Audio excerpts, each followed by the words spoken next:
केंद्रीय मंत्री भूपेंद्र यादव के निजी स्टाफ पर बड़ी कार्रवाई हुई है। 4 अधिकारियों को तत्काल प्रभाव से हटा दिया गया है और नए स्टाफ की तैयारी की जा रही है। और सबसे बड़ी खबर यह है कि उसमें से अमर सिंह, जो कि निजी सचिव थे, उनको वापस उनके कैडर राजस्थान भेज दिया गया है। इसको लेकर के राजनीतिक हलकों में लगातार चर्चाएं हो रही हैं, तरह तरह की चर्चाएं हो रही हैं। मेरे साथ जितेंद्र जी हैं। जितेंद्र जी बताएंगे आपको कि आखिर क्यों इतनी बड़ी कार्रवाई हुई है और भूपेंद्र यादव 12 साल में पहले मंत्री बने जिनकी पूरे स्टाफ को इस तरह से चेंज कर दिया गया, ना तबादला हुआ है ना कुछ हुआ, सीधे हटा दिया गया। क्या कारण है? देखिए, ये बहुत बड़ी खबर है कुलदीप।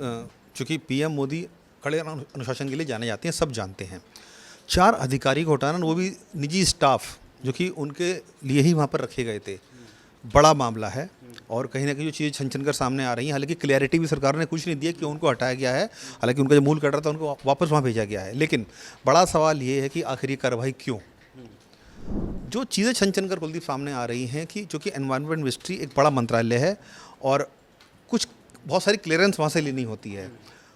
हल्कों में चर्चा इस बात की भी है कि कुछ ऐसी अनियमितताएं पाई जा रही थी पिछले कुछ समय से कि जो कि सही नहीं थी, उनको अप्रूवल दिया जा रहा था।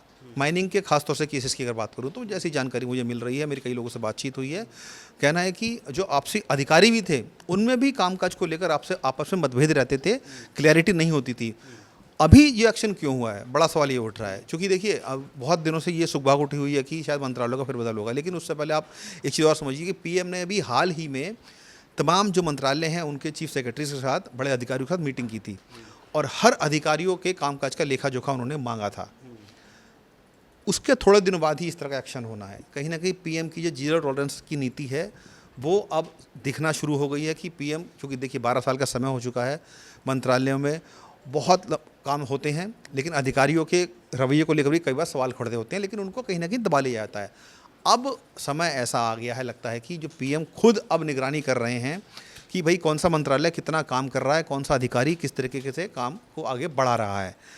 किसी की भी अधिकारी की अगर उसमें अनियमितता पाई जा रही हैं, जाएंगी, तो हो सकता है कि आने वाले टाइम में हम और ऐसे नाम देखें कि और लोगों को भी हटाया जाए। ये तो ठीक है, ये कार्रवाई पीएम कर रहे हैं, सफाई कर रहे हैं, जीरो टॉलरेंस है, यह तो हम सालों से सुनते आ रहे हैं। लेकिन अभी तक एक्शन नहीं हुआ था। लेकिन एक कहानी सामने आई कि बालोतरा में जहां पर जिला प्रशासन ने एक जगह पर खनन से इनकार कर दिया था, वहां पर उन्होंने मना कर दिया था, लेकिन वहां पर पीएमओ और यहाँ से दिल्ली से एक खबर गई और दिल्ली से एक लेटर गया और लेटर के बाद वहाँ पर खनन शुरू हो गया। इसको लेकर के जो कहानी सामने आई, इसमें क्या निकल करके सामने, इसमें क्यों बड़ा पेच फंसा हुआ? कुछ चीज़ें ऐसी हैं कि आपको याद होगा कि अभी थोड़े टाइम पहले राजस्थान में अरावली को लेकर बहुत चर्चा हुई थी, जो उनकी हाइट को लेकर एक कोर्ट ने हालांकि जजमेंट दे दिया था।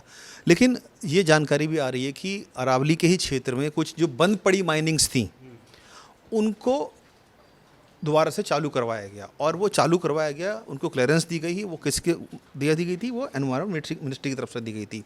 और उन लोगों के शामिल होने की इसमें बात कही जा रही है कि उन लोगों ने ये क्लियरेंस यहाँ पे दिलवाई थी उनको। इसमें पैसे का लेन देन की बात भी सामने आ रही है कि हो सकता है कि कुछ पैसे का लेन देन भी इसमें हुआ हो, उसकी जाँच होगी आगे। लेकिन इतना ज़रूर है कि मंत्रालयों के अधिकारियों पर अब कहीं ना कहीं चाबुक चलना शुरू हो गया है। पहली शुरुआत यहाँ से हुई है।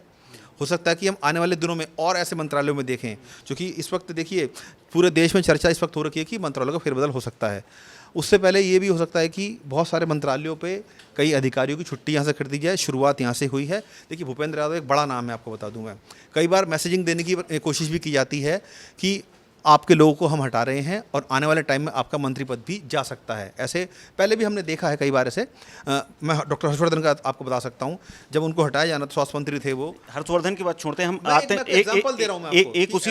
एक सेंट्रल उसमें बात करते हैं कि भूपेंद्र यादव, चूंकि पूरा बंगाल उन्होंने जिताया, सब कुछ कराया, लेकिन इतना बड़ा मैसेज भूपेंद्र, चूंकि संगठन के इतने बड़े नेता हैं, वो सब कुछ हैं, और उन्हीं के स्टाफ पर अगर ये होता, अगर उनके मंत्रालय से ही अरावली जैसा जितना बड़ा मुद्दा था, क्या आपको लगता है कि कहीं ना कहीं मंत्रालय के ऊपर से या उन्हीं के जो एनवायरनमेंट जो उनके पास है, जहाँ पर खनन की इतनी सारी स्वीकृतियाँ एनओसीज दी जाती हैं, उसमें कहीं पर कुछ घालमेल हुआ है? बिल्कुल बिल्कुल कुछ ना कुछ घालमेल हुआ है। हालांकि क्लैरिटी भी कुछ ने दी है, पर्दे के पीछे क्या हुआ ये अभी उसकी जानकारी नहीं आई। लेकिन मुझे लगता है कि आज शाम तक होते होते वो क्लैरिटी भी आ जाएगी। और जो हमारे सूत्र बता रहे हैं कि गड़बड़ ज़रूर थी मंत्रालय में, और कामकाज को लेकर खास तौर से ये मैसेजिंग देने का कोशिश की जा रही है अब कि अगर जरा सी भी अनियमितताएं पाई जाएंगी किसी के कामकाज में, किसी भी मंत्रालय में, तो उसका जाना तय है, चाहे वो मिनिस्टर हो, अधिकारी हो या उनके साथ काम करने वाले लोग हों।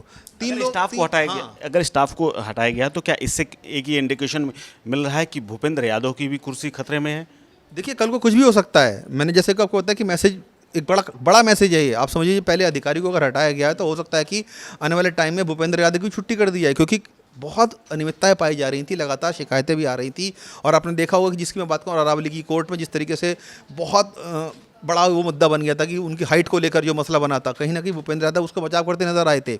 और खनन उतना सेफ नहीं कर पाए थे जिस केंद्र सरकार, क्योंकि घिरी हुई थी बुरी तरह से। केंद्र सरकार को बहुत डैमेज लगा था उस चीज़ में। और उसी तरीके का डैमेज अभी आप देखिए, पेट्रोलियम मिनिस्ट्री में कितना चर्चा चल रही है, एथेनॉल को लेकर। ट्रांसपोर्ट मिनिस्ट्री में गडकरी का लगातार बयानबाजियां आ रही हैं कि लोगों की गाड़ियां खराब हो रही हैं, उस पर भी सरकार घिरी हुई है। एजुकेशन मिनिस्ट्री पर लेकर सरकार घिरी हुई है कि किस तरीके से लगातार जो पेपर लीक मामले हो रहे हैं उसको लेकर भी सरकार कहीं ना कहीं भद पीट रही है, उनकी परेशानी हो रही है। तो हो सकता है कुलदीप की आने वाले टाइम में इन मंत्रालयों से भी कुछ हम बड़ी खबरें देखें, कुछ लोग निकलते हुए देखें यहाँ पे।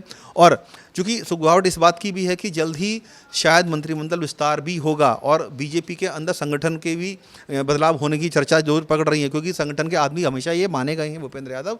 तो कोई बड़ी बात नहीं है कि आने वाले दिनों में हम इनको संगठन में भी देख सकते हैं, कोई बड़ी जिम्मेदारी मिल जाए। लेकिन ये एक बड़ा संदेश दिया है पीएम ने, क्योंकि देखिए ये पूरी जो फाइलें हैं पीएम तक गई हैं, वहाँ से ये एक्शन लिया गया है। भूपेंद्र यादव को शायद इसकी जानकारी भी ना हो, मैं आपको ये बता दूं, मैं उनको ये भी जानकारी नहीं होगी कि उनका जो स्टाफ है उसको हटाया जा रहा है। लेकिन अंदर मतलब जो स्ट्रक्चर है, अंदर खाने ये सब चीज़ें हुई हैं। और क्लियर कट मैसेज है पीएम का, zero tolerance against corruption, against any dispute. तो कहीं ना कहीं ये एक बड़ी बात है। 4 लोगों को इस तरीके से हटाना ये सवाल खड़े कर रहा है मंत्रालय पर, उसकी कार्यप्रणाली पर, और जिसका नतीजा है कि आने वाले टाइम में हम और मंत्रालयों में देख सकते हैं कि ऐसे कड़े एक्शन हमें देखने को मिलेंगे। कुल मिलाकर के 12 साल में पहली बार इतना बड़ा एक्शन हुआ है। और 12 साल में एक बात ये भी सामने आई कि अभी तक इस पूरी कार्रवाई को लेकर के कोई बात नहीं बताएगी कि आखिर कार्रवाई क्यों की जा रही है। फिलहाल जैसा कि जितेंद्र जी ने बताया कि शाम तक इसके बारे में हो सकता है कुछ नई चीज़ें निकल करके सामने आएँ, क्योंकि राजनीतिक हलकों में इस बात की चर्चा ज़रूर हो रही है। फिलहाल इस खबर में इतना ही। देखते रहिए आप स्टेट मिरर।